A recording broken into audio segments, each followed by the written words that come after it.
Linda, you see.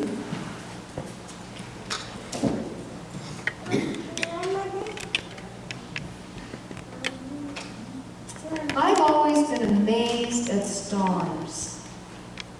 Specks of bright light up against the black night, twinkling. When I was 10, we bought a telescope at a yard sale.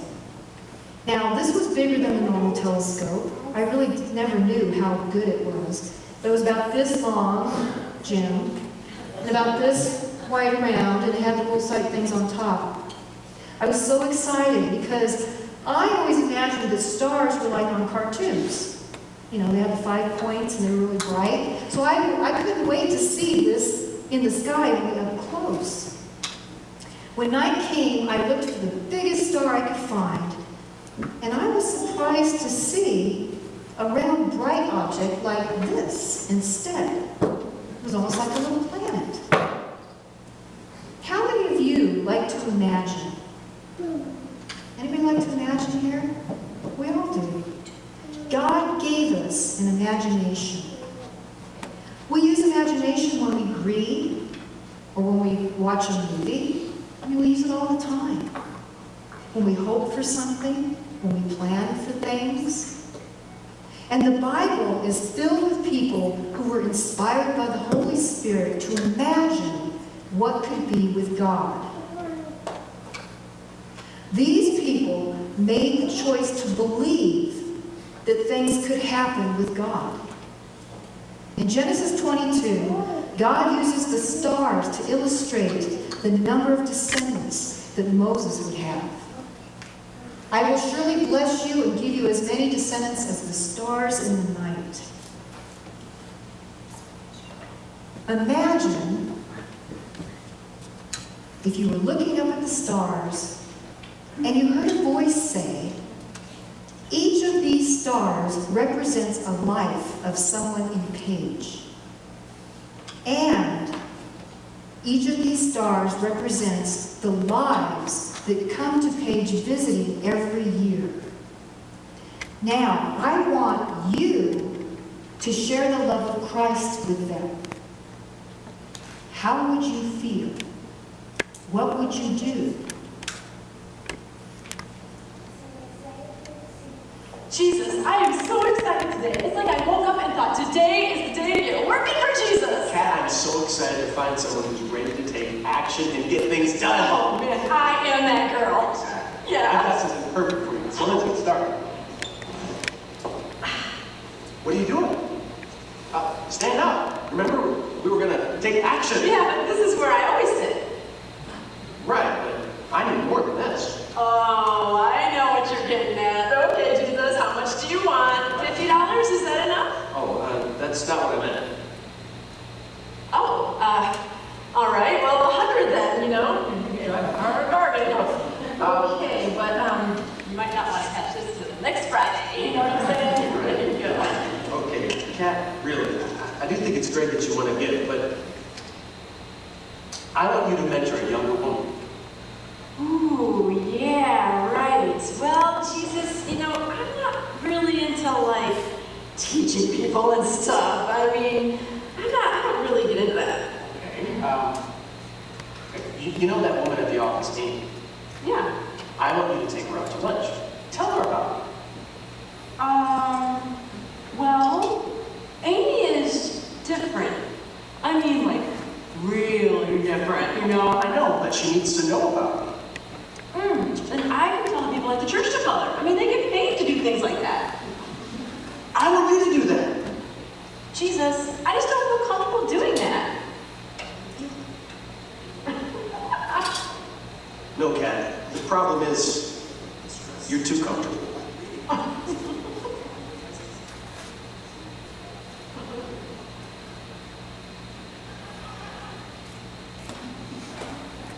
When we invite Jesus into our life, we are stepping into a relationship with Him and allowing the Holy Spirit to transform our life into His likeness. A relationship takes two, not just you and not just Jesus, but both of you and Jesus. God will never force Jesus on us. He gives us the choice to participate or not. Jesus gave his disciples a new command. A new command I give you, love one another. As I have loved you, so you must love one another. And by doing this, everyone will know that you are my disciples if you love one another. Following Jesus requires an action. It's not about us anymore. Is there any encouragement from belonging to Christ? Any comfort from his love? Any fellowship together in the Spirit? Are your hearts tender and compassionate? Then make me truly happy by agreeing wholeheartedly with each other, loving one another, and working together with one mind and purpose. We are so blessed to have this incredible building. And what are we doing with it? That's the question. Church should never be stagnant. Church is a movement, a place to love one another, a place to grow spiritually together, and share the hope of Christ with others by whatever means you can. John Wesley. Who knows John Wesley? I respond, yeah. The founder of the United Methodist movement understood this. My business on earth is to do what good I can.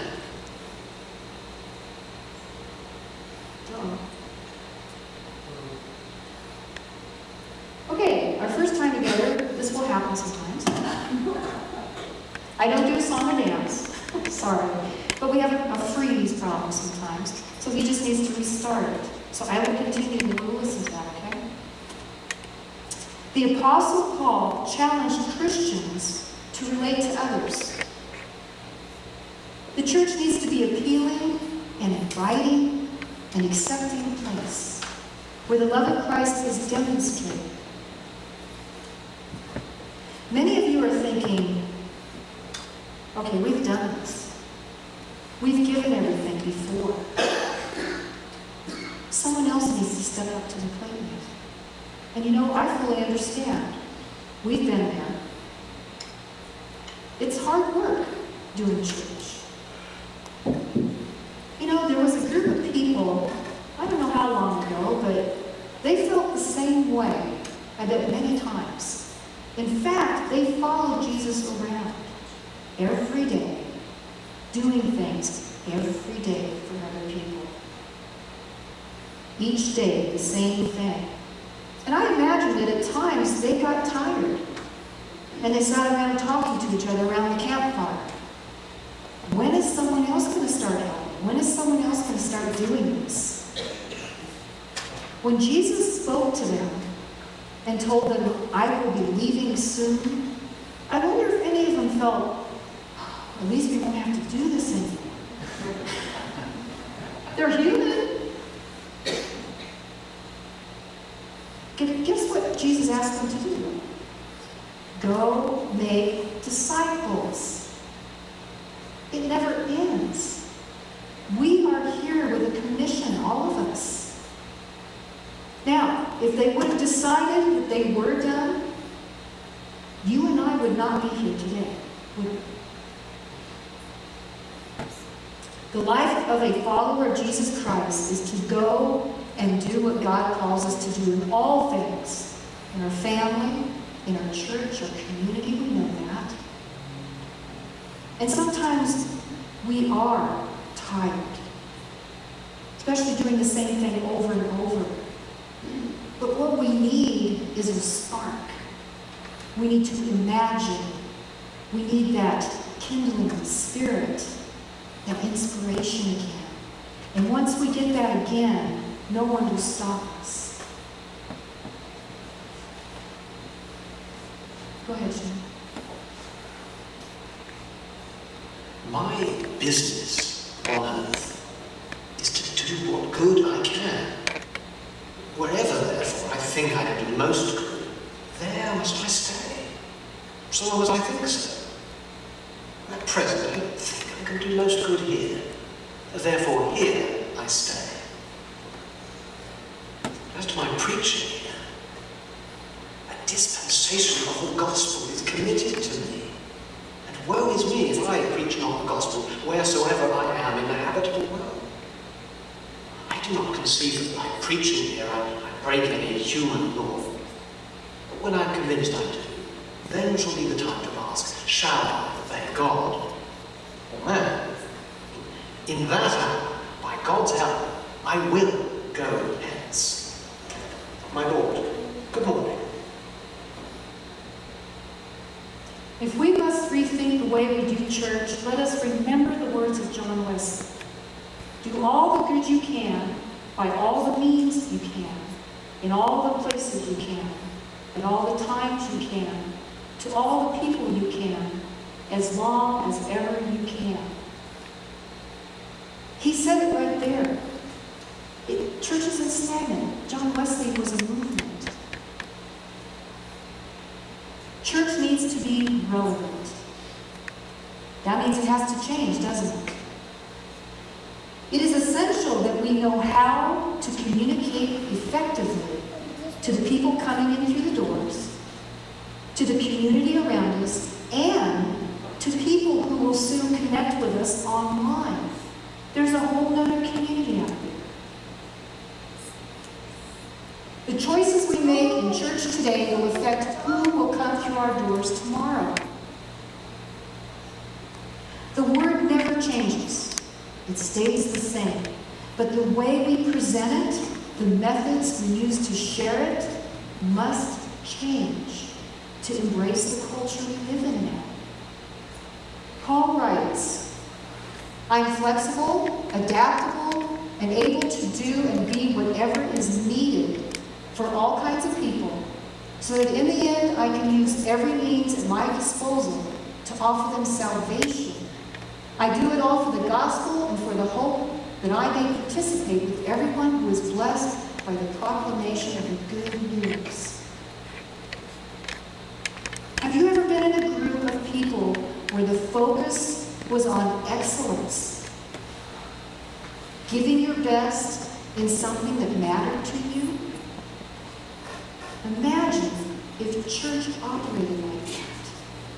Now, some of you are thinking, excellence in church? That's not spiritual. But think about it. Doesn't God deserve our best in everything we do? Do your best to please God. Be a worker who doesn't need to be ashamed. Teach the message of truth correctly.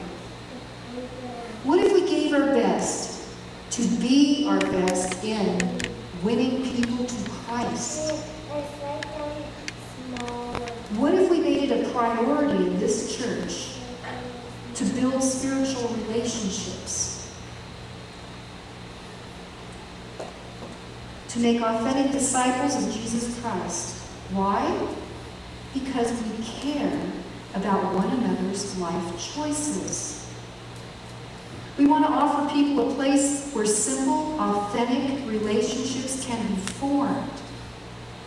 You will hear me say a lot, life groups here. We will be having life groups. Small little groups of people that get together to know each other, building spiritual relationships. When you come in through the door on Sunday, it'll be amazing how much more you know everyone sitting in these seats. It makes a huge difference in church.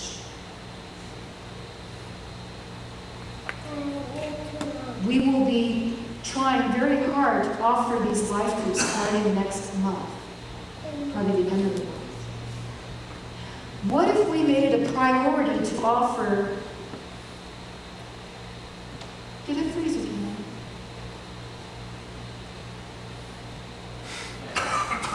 Okay, go ahead. To offer the best worship service experience that we can. Why? Because we care about one another's spiritual connection with God. We want to offer a place that's non-threatening and inviting for all people to come through those doors and feel welcome. What if we offered, as a priority, offered the best children's experience? To offer a safe and fun environment where kids can learn and experience God's love. And so much that they wake their parents up to get them to bring them to church. Now, wouldn't that be really cool to hear that kids are waking up their parents on Sunday morning? We had a church that happened. And it made the workers feel like, wow, I guess we're pretty good. I don't know. It was just pretty cool. These kids didn't want to miss a Sunday. What if we made it a priority to connect people to God? That we wouldn't be satisfied just having visitors come and go. That we would be willing to become what is needed to connect with them. Why? Because the local church exists to bring truth and hope to all people, not just us. Keep going and going. The American church is changing, and it's changing in a good way. People are seeking God more than ever. Imagine what we can do together. I mean, we've seen the changes. Our grandkids, our children. It's like they're in a whole other world, aren't they?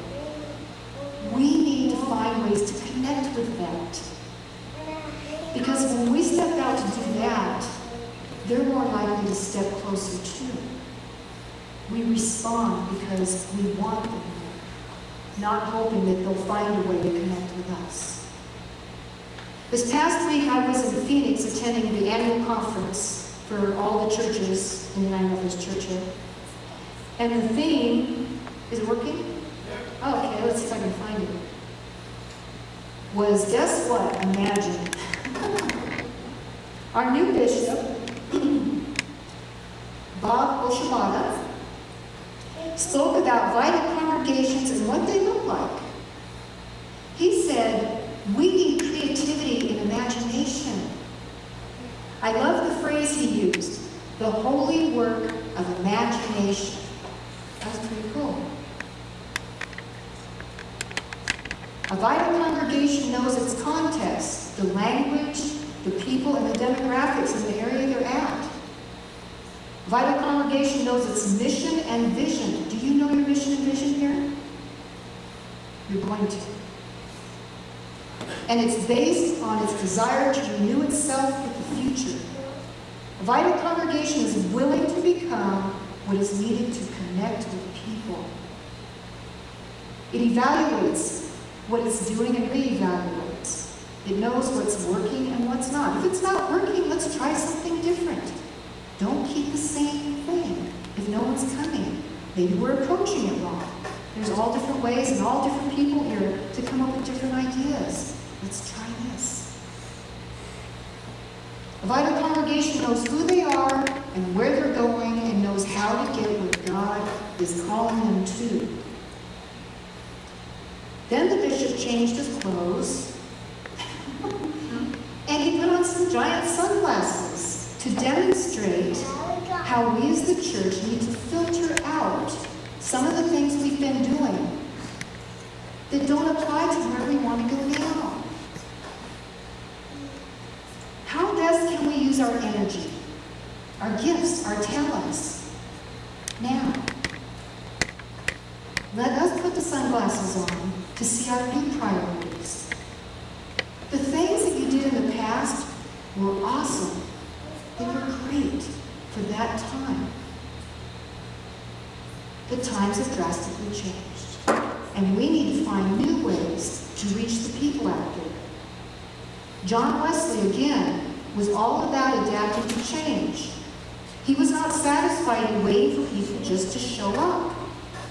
Many of us know he went out to them. He knew he had to change his approach in preaching in order to reach people with the hope Christ had for them. See the words? I began expounding our Lord's Sermon on the Mount. And it struck me that this was a pretty remarkable precedent of field preaching. And so on the following day, on the Monday, I submitted myself to be more vile, and I proclaimed in the highways the glad tidings of salvation.